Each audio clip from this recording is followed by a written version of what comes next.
Voilà, vous suivez Midi chez nous. Nous entamons à présent la rubrique quart d'heure culturel. César Boli est notre invité. Si vous le voulez, appelez-le peut-être Goa. C'est son nom du village.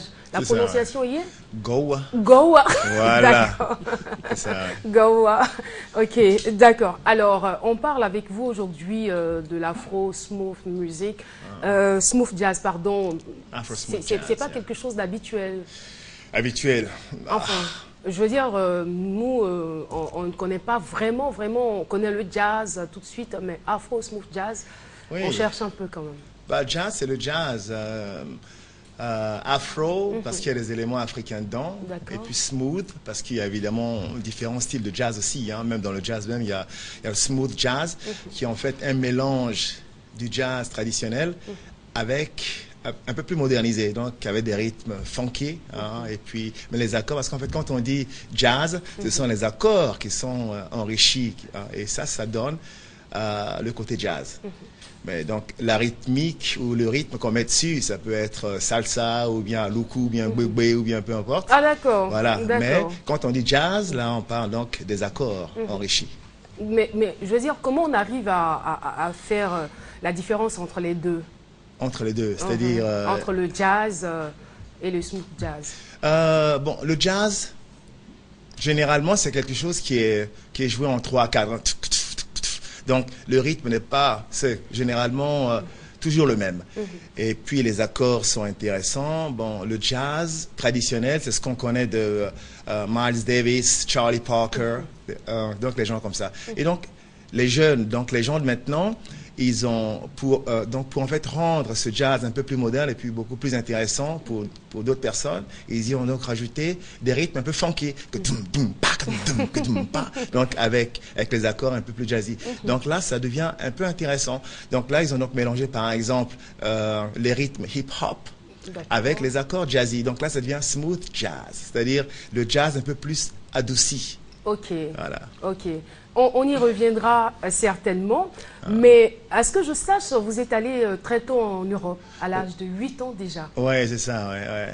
Et l'histoire, je veux dire, vous êtes artiste, musicien, et comment les choses ont démarré?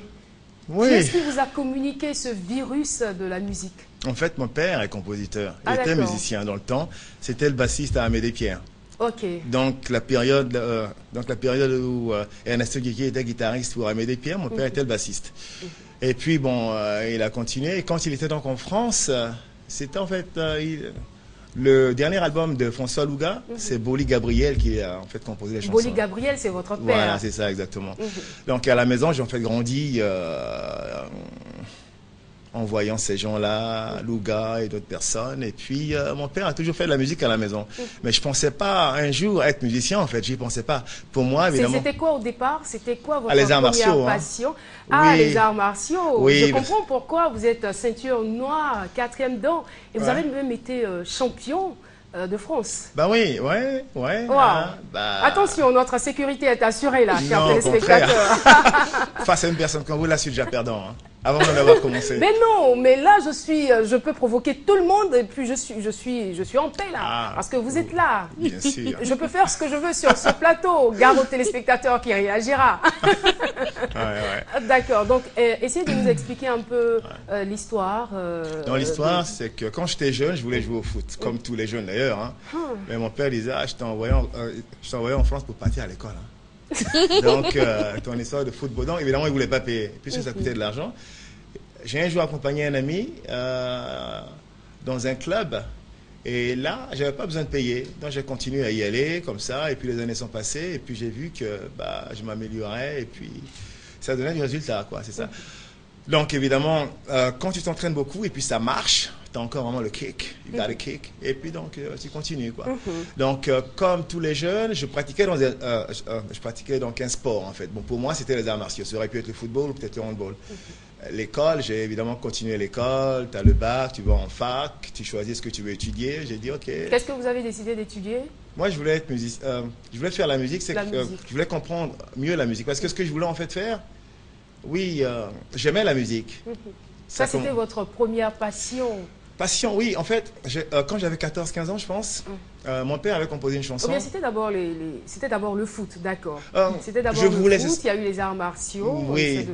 Voilà. Le foot, ça a toujours été un rêve, enfin, évidemment, d'enfant, comme tout le monde. Hein. Mais je n'ai pas eu la chance de m'inscrire dans un club. Donc, j'ai commencé les arts martiaux par inadvertance. Hein. Et puis, j'ai maintenant oublié mon point. Le truc, c'est que donc, t'as le bac, tu vas en fac. Et puis bon, le truc, c'est que vers 14-15 ans, je me rappelle que mon père avait composé une chanson à la maison et j'aimais bien la ligne de guitare. D'accord. Et tiens, est-ce que tu peux m'apprendre ça? Il dit, ah, ok.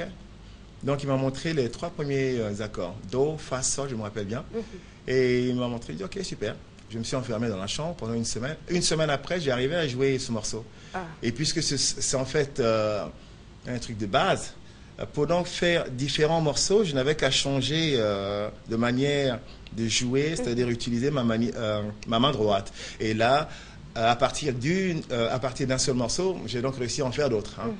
Et puis après, j'ai commencé à acheter les disques. Dans le temps, c'était les disques, là, les disques de... Les 45 tours. Exactement, ouais, les 33 tours, là, de James Brown, tout ça, pour donc apprendre évidemment, à jouer différents styles, tout ça. Mais le truc aussi, c'est que j'ai rencontré d'autres jeunes qui jouaient la guitare. Donc, moi, avec mon seul rythme, dans celui que mon père m'avait appris, je leur montrais ça, ils disaient, waouh, c'est bien. Et eux, ils m'apprenaient, eux, ce qu'ils savaient. Donc, s'il y a ici donc 2 personnes, vous m'apprenez ce que vous savez. Donc, j'ai déjà appris 2 choses et moi, je vous apprends le seul truc que je sais. Donc, de cette manière, j'ai donc pu apprendre. Donc, vous êtes parti d'échange en échange. Exactement. Et vous êtes perfectionné. Voilà. Bon, après, j'ai réalisé que si je voulais avancer, il fallait vraiment rentrer dans la théorie musicale, mieux comprendre, pour mieux me développer. Et qu'est-ce que vous avez fait à cet instant? J'ai donc commencé à acheter des bouquins. D'accord. Hein, parce que la chance que beaucoup de jeunes Européens ont, c'est que quand ils veulent, par exemple, faire la musique, leurs parents disent, OK, tu iras donc au conservatoire pour enfants, là où ils apprennent déjà le solfège, et pour mieux comprendre, évidemment, la lecture musicale et puis l'apprentissage même de leur instrument. Nos parents, ils disent, ah, tu dois partir à l'école. Hein? Avec l'accent bêté, là. C'est ça, tu dois partir à l'école.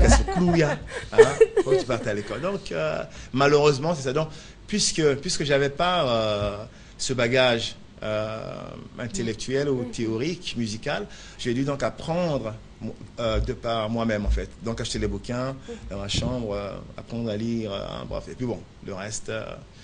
est venu après, quoi. Apparemment, j'ai l'impression que vous avez réalisé tous vos rêves. Tous mes rêves? Non, pas encore. Ou presque? Presque. Oh non, loin de là, loin de là. Et parlons de votre rêve de devenir footballeur. C'est vrai que vous ne l'avez pas réalisé, mais on dirait peut-être que vous l'avez réalisé par personne interposée. Ah ouais, ouais. Parce que ce que je ne vous dis pas et ce que mon invité ne vous dit pas, chers téléspectateurs, ce monsieur n'est autre que le père d'un éléphant. Vous ne le devinez pas? Cherchez un peu. Mathis Boli, qui joue à Düsseldorf en Allemagne. Exactement. Et qui est présentement... qui joue à quel poste en Côte d'Ivoire ici? Milieu, attaquant? En fait, il est ailier. Hein. Il est ailier. Il est aussi utilisé comme attaquant, striker. Mais il est ailier gauche et aussi les droits, puisqu'il utilise les deux pieds, en fait. Mathis Boli, qu'on voit maintenant à l'écran. Oui, Mathis Boli, c'est Digbe, en fait. Ah, il s'appelle Digbe. Ouais, merci, hein. Merci, on va l'attacher sur Facebook, là. Il nous a caché cela. Digbe, ouais, Gazois. Il s'appelle Digbe. Il y a beaucoup de personnes qui demandaient, mais il vient d'où, là? Est-ce que c'est pas le frère de l'entraîneur Sabri Lamouchi? Voici le père. Oui, c'est vrai qu'il y a des gens qui écrivent vraiment des choses. Hein. J'ai même aussi appris qu'il était aussi mauritanien, d'ailleurs. Enfin, il n'y a pas de mal à être mauritanien, mais non. C'est un vrai Dida. C'est un vrai Dida. Oui, oui, oui. Aujourd'hui, quand vous le regardez, quel sentiment vous anime? J'ai beaucoup entendu cette question. Ah, tu dois être fier. Non, je ne suis pas fier. Parce que tu es fier quand tout est fini. Tu es donc assis, relax. Et puis, tu dis oui, j'ai réalisé des choses. Mais là, nous sommes en plein milieu dedans. Et puis, c'est plutôt anxieux. Qu'est-ce qui va se passer? Comment ça va se passer? Tout ce qui pourrait. Hein. Donc, je ne suis pas encore fier. Je suis comme là aujourd'hui, par exemple. Il n'y a pas de quoi être fier. Hein. Ils ont un match ce soir. Oui. Il faut qu'ils gagnent. Ils gagneront, oui. Oui, ils vont gagner, mais On tant est que ce n'est pas optimiste. encore fait, on est encore anxieux, on est, hein, donc je ne suis pas encore fier. Alors, d'accord, ce qu'on va faire, Hein? vous n'êtes pas encore fier, apparemment vous êtes un perfectionniste et surtout vous aimez les choses bien faites. Ce qu'on va faire, vous regardez cette caméra, Ok. vous parlez non seulement à votre enfant, mais vous parlez aussi à toute l'équipe nationale. Ok. Comme si vous étiez leur père, quoi. Parce que Aha. vous êtes le père de Mathis, eh bien, vous êtes peut-être aussi le père de toute l'équipe. Donc, adressez-leur un message et on espère que ce message va leur porter chance ce soir. Ok. Alors les éléphants, ça c'est un message évidemment pour vous tous. Il faut qu'on gagne ce match. Hein? Nous sommes tous avec vous, on vous supporte tous. Et, C'est comme ça que vous parlez à Mathis avec beaucoup de douceur, même quand c'est chaud. Ah non, avec Mathis, bon d'abord c'est un peu plus relax. Bon, Allez-y. Bon, dis-le. Dis-le. Ou dit. Et nos canards, c'est belle et canard. C'est quand ça, le ballon n'est pas là. Donc, fais de ton mieux pour donner tout ce que tu peux et puis gagner ce soir. Voilà. Voilà comment D'accord. je parle, ouais. C'est sûr qu'ils vont gagner. Oui, bien sûr qu'ils vont gagner. Bien sûr qu'ils vont gagner. D'accord. Alors, on va revenir sur l'Afro Smooth Jazz. Aujourd'hui, quels sont vos objectifs? Est-ce que c'est de faire connaître ce genre musical ici en Côte d'Ivoire, en Afrique? C'est quoi votre objectif? Mon objectif, c'est déjà que, évidemment, c'est d'emmener un peu de variation dans le milieu musical ivoirien. Hein. Bizarrement, en fait, enfin bizarrement, je vais dire, nous avons d'excellents musiciens ici en Côte d'Ivoire, hein, de jazz d'ailleurs. Hein. Dans le monde, ce sont les Camerounais qui lead, c'est-à-dire ce sont les leaders. Hein. Quand on parle de jazz, même simplement, pas seulement afro-jazz, hein, mais de jazz simplement, les Camerounais sont au top. Et c'est bizarre parce qu'ici en Côte d'Ivoire, on a d'excellents musiciens de jazz ici. Hein, de très bons guitaristes, pianistes, batteurs. Mais malheureusement, il n'y a que le zouglou que j'adore aussi, hein, ou le coupé décalé que j'adore aussi. Il ne faut pas attaquer le zouglou, hein, non, sinon non, vous auriez non, affaire à moi, hein. Non, j'adore. Hein. Il y a aussi Gbegbe, il y a aussi... oui, hein, plusieurs genres musicaux en tout cas. Tout ça, j'adore. D'accord, on va regarder cette vidéo de